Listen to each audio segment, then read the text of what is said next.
Welcome back and thanks for joining. This is our Week 7 special, Part 1, 6 weeks in the book of the 2020 fantasy season. Man, week 7, it's halfway to the regular season. Week 13 is that end of the regular season for most people in fantasy, so it's time to kick it up.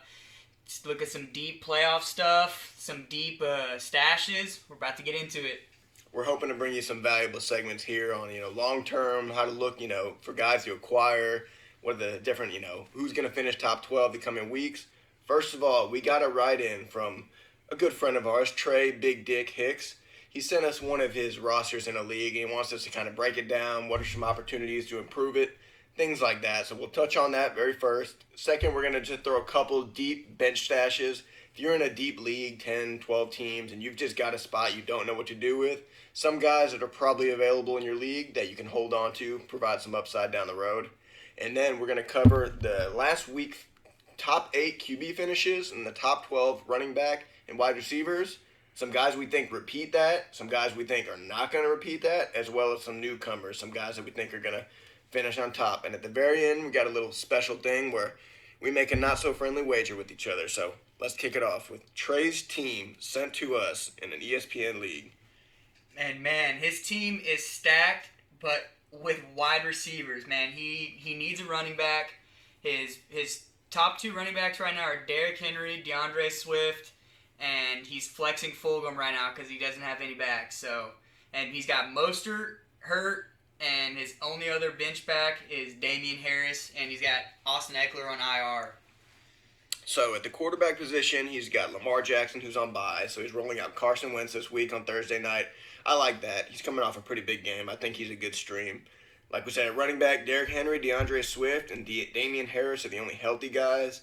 Mostert hurt again, and Eckler looking like a longer-term injury.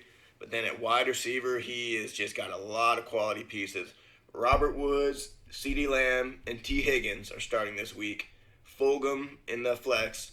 Then he's also got Justin Jefferson on bye, DJ Chark on the bench, Marquise Hollywood-Brown, and Deontay Johnson. So that's, 8 receivers that are all kind of at least wide Quality receiver ones threes. that have names to them that you could definitely get some buyers on. So, the obvious weakness, running back. So, Hunter, who are some of the receivers that you want to keep for Trey and some that you're willing to move, and who would you want to kind of acquire to give him a running back for a few weeks? I'm really high on Jefferson and Woods. I like them a lot. I think that they are going to keep this production, if not maybe turn it up a little bit, just because the way the offense is right now. I'd be willing to move Chark, Hollywood Brown, and CeeDee Lamb. Maybe them with a Deontay Johnson or a T. Higgins piece in there, a CeeDee Lamb maybe. Not a CeeDee Lamb, Fulgham. But yeah, I would look to like a back-end RB2 that could have an RB1 week, but is worth a 2v1 trade because he actually has a tight end on bye this week, so he's going to have to make a tight end scoop regardless. So, he's going to have to drop someone, and he's not going to get anything back for it. So, let's look for a 2v1 trade. You know what I mean? Yeah, I agree. Damian Harris would probably be the piece to drop, but I don't think that's necessary when you've got 8 receivers you can move to and definitely upgrade the RB position. So, some guys that we like to kind of go after, maybe a Darrell Henderson, Ronald Jones, or David Montgomery caliber of guy. And like we said, maybe DJ Chark and Hollywood Brown, and if necessary, you want to add the second piece, Deontay Johnson, maybe CeeDee Lamb. Maybe a combo of those 4 guys, 2 of them, to acquire a Darrell Henderson or a Ronald Jones. We think that's a big win. You're not really going to miss any production at receiver. If the owner of one of those guys or David Montgomery is kind of needing receiver help, send them 2 for 1, and then we'll touch on a tight end we think you can pick up with that extra spot. If for some reason you can't get one of those guys, a guy that we do like because Trey already owns Austin Eckler is Justin Jackson. The owner might not be super high on him because it looked like Josh Kelly was going to be the guy there. Justin Jackson will be a startable flex asset until Eckler returns. So that's another guy that you could probably get if one of the better options, nobody's biting on it.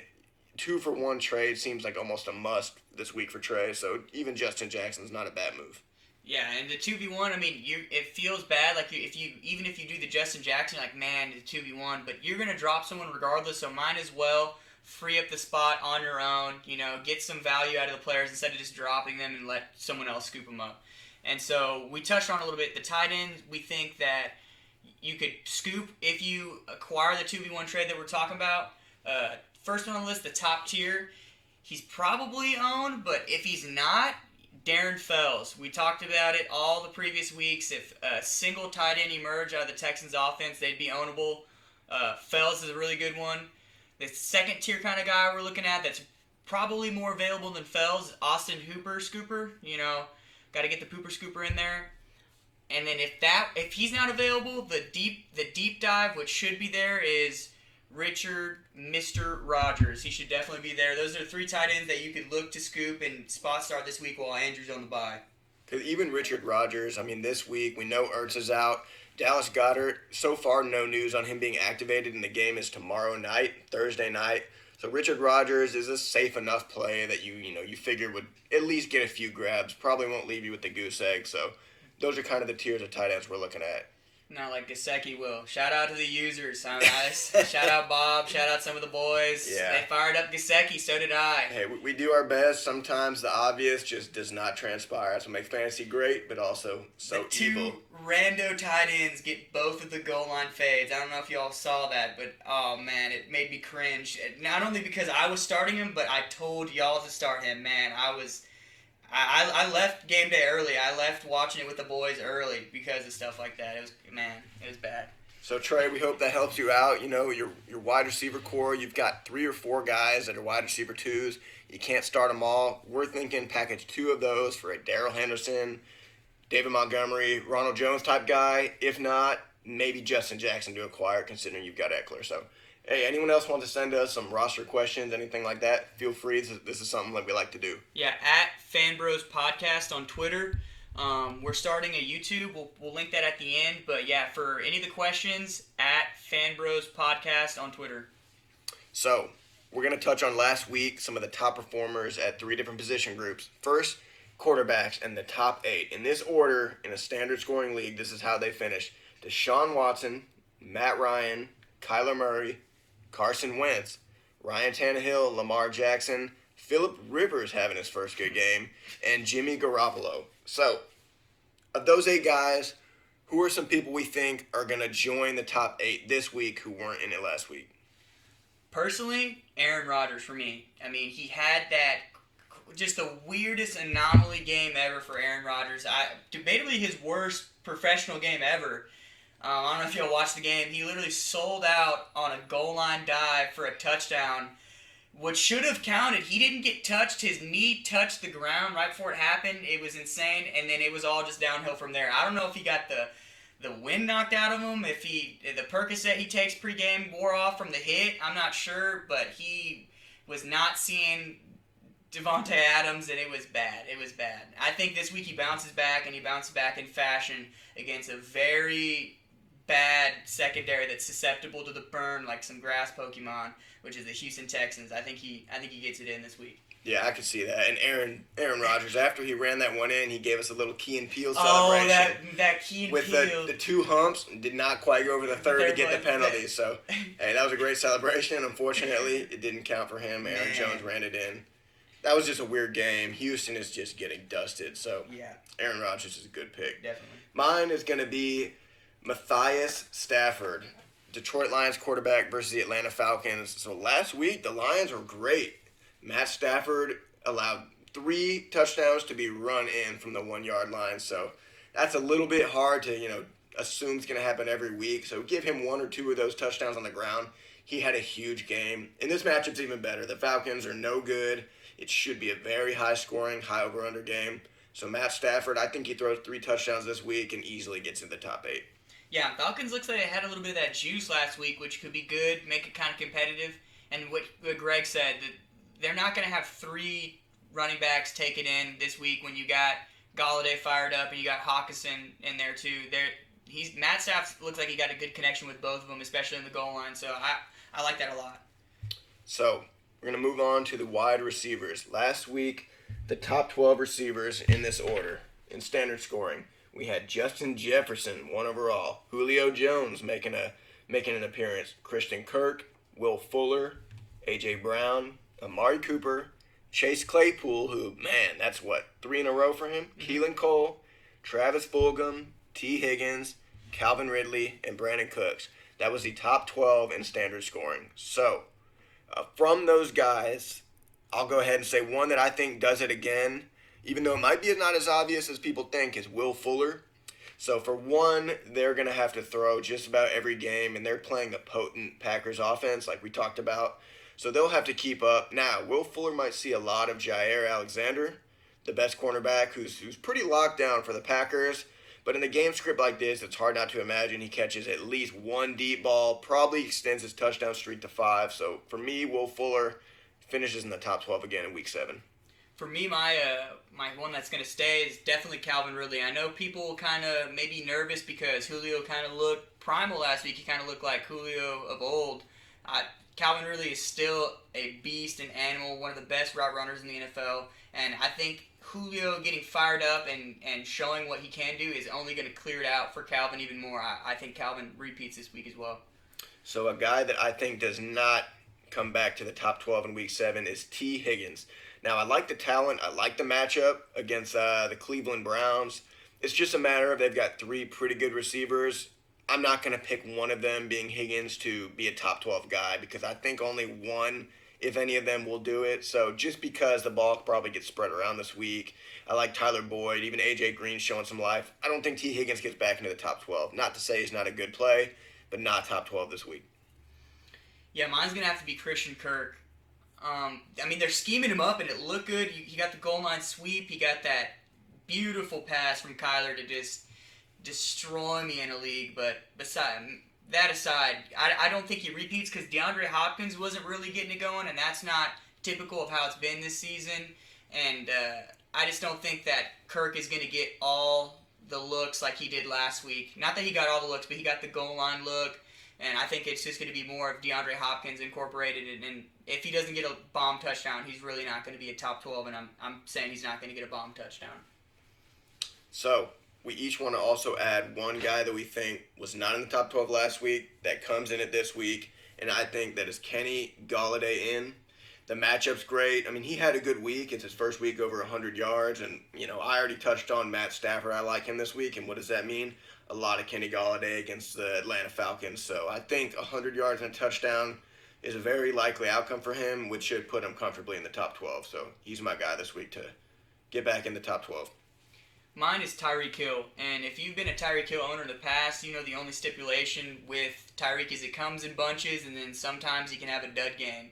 But that hasn't been that way this season. It's really been consistent with a touchdown in every single game prior to this one. I'm predicting that he gets back in there. It was a really wet game. He's been the focal point of the offense on the receiving side besides Kelsey. It's really not been Sammy Watkins, even though he had the injury this week or whatever. It really hasn't been anyone else.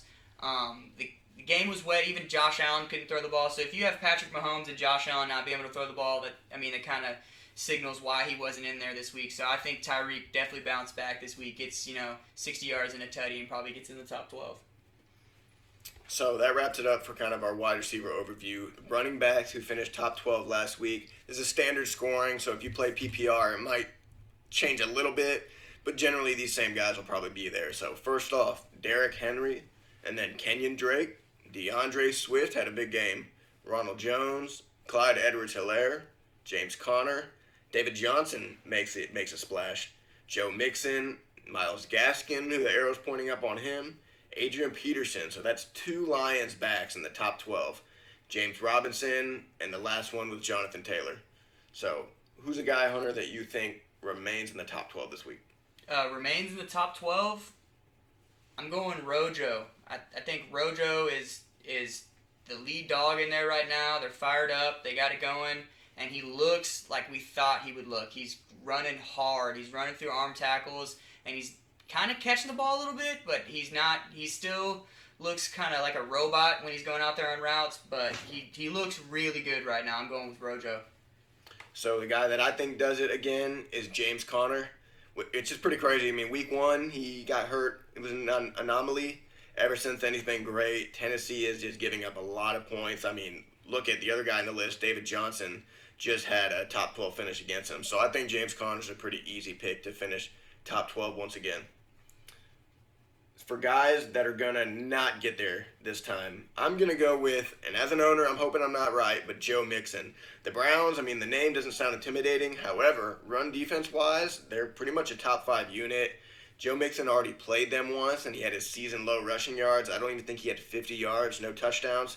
So, while he gets a lot of touches, top 12, I think he'll have to do more than he did the first time, and I'm not so certain that happens. So, I'm not calling for Joe Mixon to repeat a top 12 performance week 7. I got to go with the low-hanging fruit here, the ageless wonder, Adrian Peterson. I just think that Swift is now getting the rub. They had the bye. He had a touchdown and a lot of receiving work before the bye. The bye happens. He comes back, and he's busting big yards. He's got early carries. I think that they're kind of phasing Adrian out. Not saying that Adrian's not going to get his 10 to 12 touches a week, but I just think it's more of the DeAndre show, what we kind of thought at the beginning of the year, but he had a really rough start and was almost droppable for the first couple weeks. I think Adrian's out for sure now. So, a couple guys that we think will join the top 12 ranks in week 7. My first one, who's been there every other time he started except for last week, is Mike Davis of the Panthers. This very well could be his last week as a starter, maybe one more after that. But he had a good game last week. The only thing missing was a touchdown. This week against New Orleans, I think they'll have to keep up, and he's just looked so good when he's had to, get 20 touches. I think he finishes top 12. I think last week was just the only one that he won't finish there while he's a starter. Yeah, and my newcomer to the list is, I'm predicting his big busty game here.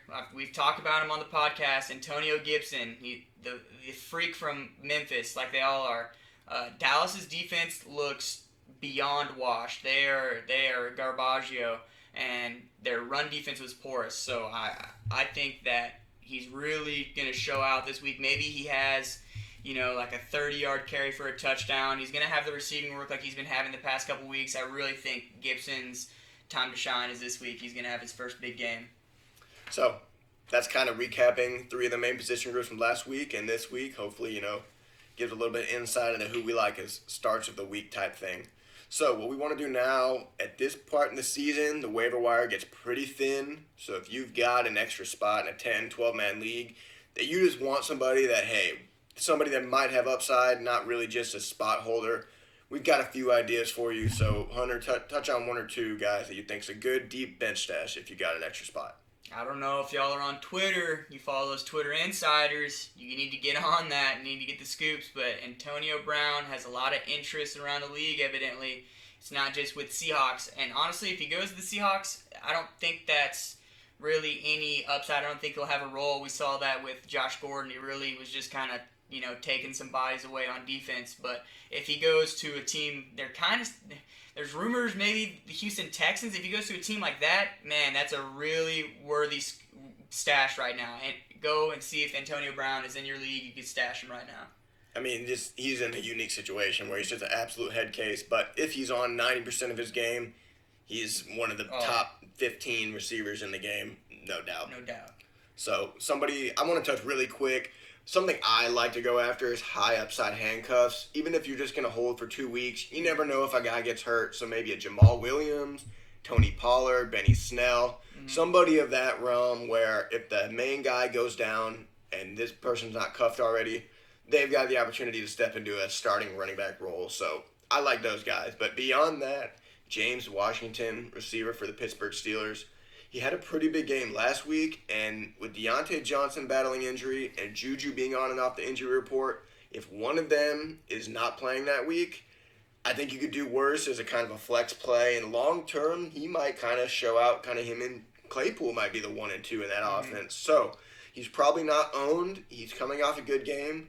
He's somebody I could see down the line if injuries get the best of the Pittsburgh receiver core to be kind of a weekly staple in the fantasy playoffs. So he's a guy I like. If you've just got an open spot, you need somebody with upside.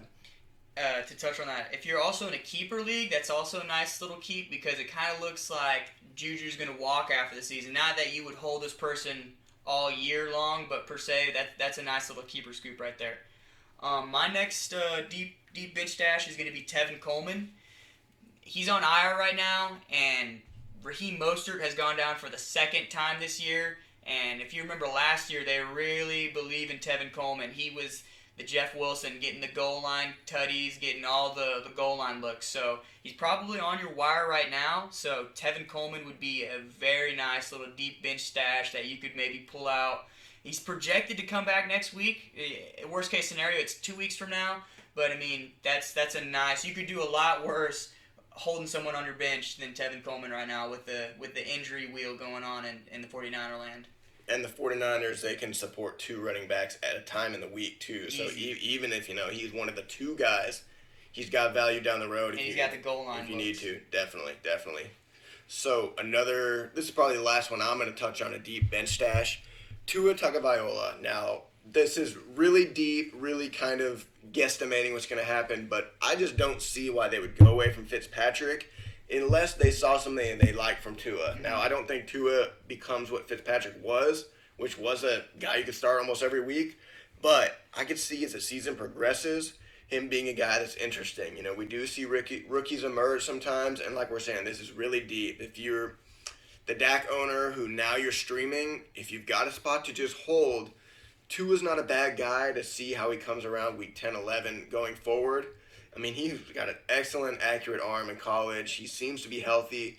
It's weird that they're moving to him now. I think there's got to be something there that they like. So I don't know if he's fantasy relevant super soon, but long term, he's a guy that really could have some relevancy, and that's all you're looking for in your last hope deep bench stash. And if you guys watched the game last week when he came in, he kind of looked like a reminiscent of Kyler Murray back there. He looked like he was ready to run out of the pressure. So if he could get a little rushing floor, we're not saying he's going to, be your QB1 steal of the season, but I mean, he could be a startable asset, get a nice little 50-yard rushing floor, a couple touchdowns here and there. I mean, I like that a lot. You could do a lot worse with the QB stash, definitely. Yep. You got anybody else to add, or that's probably about it for now? I mean, we'll probably add a couple more every week just for the people that have that wide open spot, but there's some people we like this week, so if you've got a spot, they're guys with upside. You could do worse when you're scavenging the very floor of the waiver wire. So, something we're gonna probably do this a few times going forward is we're gonna pick a player that we both feel strongly about one way or the other on the week, and we're gonna bet something pretty unpleasant on it. So what we want to do in the future is maybe put 4 or 5 different pretty terrible, not the worst things ever, but things we don't want to do into a randomizer. We'll make a bet on, let's say, next week, Chris Godwin, top 10 receiver. Hunter's avidly saying yes, I'm avidly saying no. We'll go ahead and place the bet, and then we'll randomize and find out what the loser's got to do. So this week what we've decided on is a little segment we're going to call Lucky or Loco. You want to kind of give them a heads up on what this is going to be, Hunter? Yeah, so on game day, we normally shotgun beers and, some seltzers. And I've been known to drink some Four Locos in my time. So we're going to bet on a top 15 finish of a certain wide receiver. We'll get to that in a second. And I'm saying he's going to be in. Greg's saying he's going to be out. If he places in the top 15, even the 15th spot, I don't have to shotgun a Four Loko. And if Greg is right and he's out, then I have to shotgun a Four Loko. Correct. So we're either going to shotgun or beer bong a Four Loko of the winner's choice, probably Sunday morning before kickoff. So that's just, with an empty stomach, that's not going to be nice. But you know what? I don't think it's going to be me. I think it's going to be you. So let's touch on the player and we'll see how it goes. And this we'll record and we'll drop on our YouTube channel. We'll maybe not YouTube, but we'll probably drop it on the Twitter. Put it on Twitter, so follow us there if you want to see us do ridiculous shit when our predictions don't go well. So. Yeah. So the wide receiver that I'm so high and mighty on, as I'm tripping right now, as I said, thinking about me shotgunning a fucking Four Loko, is Robbie Anderson, the Rando. Man, he looks like he's got a good chunk in the offense, and he had the down week last week. He really hasn't had the touchdown with the yardages at the same time besides the first week. I think he does that this week, so we'll see. Greg, what do you got to say about that? Yeah, I mean, it's not that I don't think highly of him. That's banking on the touchdown. Mm-hmm. So I'm a big-time DJ Moore and Mike Davis fan this week. I feel comfortable saying that it's statistically probable Robbie Anderson does not finish within the top 15. So, if he does, I'll be either beer bonging or chugging a Four Loko of Hunter's choosing. But when the likely happens and he finishes 16, 17, or 18, Hunter's going to be one drinking a delicious high school loco. Oh my god. I'll probably vomit. We're gonna keep it real. We're gonna be honest. We're gonna do the whole thing. We're pretty dedicated about this stuff, and we will definitely be dropping on the Twitter, and one of us will be vomiting. That's almost guaranteed. Absolutely. So next Sunday morning, it's gonna be check the Twitter unpleasant. page. But what we kind of wanted to add to this too is if y'all got any ideas that aren't life-altering bad, but quite unpleasant, send them our way. We might add them into the randomizer pool and just think of some funky stuff that we can do as punishments when we bet on these things going forward. We're going to try to do this, maybe not every week, but every now and then when we have a strong inkling, separate views on a player, we're going to do something like this. So, Lucky or Loco in Week 7, and the punishment will be carried out Sunday before Week 8. Yeah, so I don't know if y'all follow the Twitter, but we post the Twitter, we post the podcast onto the Twitter. Now we're going to be moving on to YouTube. I will be posting the YouTube links onto Twitter, so you could subscribe, click the link and then subscribe on your YouTube channel, or just, go to the Twitter page and keep updated that way. But we're going to be moving, hopefully we're going to try to figure out a way to put it on Spotify again, have the Anchor link there too, so we'll have both of them. So if you don't want to, if it's easier to do it on the app, on your phone, on Anchor, you could do both. Either or. Either way you can listen to us. We appreciate it, but it's all going to be at Fanbros Podcast on Twitter. So next time, in a couple days, Friday, we'll probably drop for you. We're going to touch on a little bit of a preview of playoff schedules. So whether you're the owner who has started really hot and you're looking to acquire guys with soft playoff schedules, or you're a guy who's down in the dumps and maybe you've got some guys who have some tough matchups in the next couple weeks, but the playoff matchups are soft, maybe you can kind of upsell them to a guy who doesn't need to win now. So we're going to look ahead, just something to keep in mind. Some players that have really tough playoff matchup schedules and some ones that have soft ones, because matchups are everything in fantasy, and it's never too early to kind of identify the guys you want and don't want later in the year. Yeah, shout out to Tyler Jenkins real quick. I called him brain dead in a bad fantasy the other week. I got a little text the other day. He's listening now. What's up, Tyler? How you doing? So he inquired about Kareem Hunt, so apparently he does know something about fantasy now, according to Hunter. So, hey, thanks for joining us for part 1 of the Week 7, and we'll be back to you in a couple days. Hope you enjoyed it.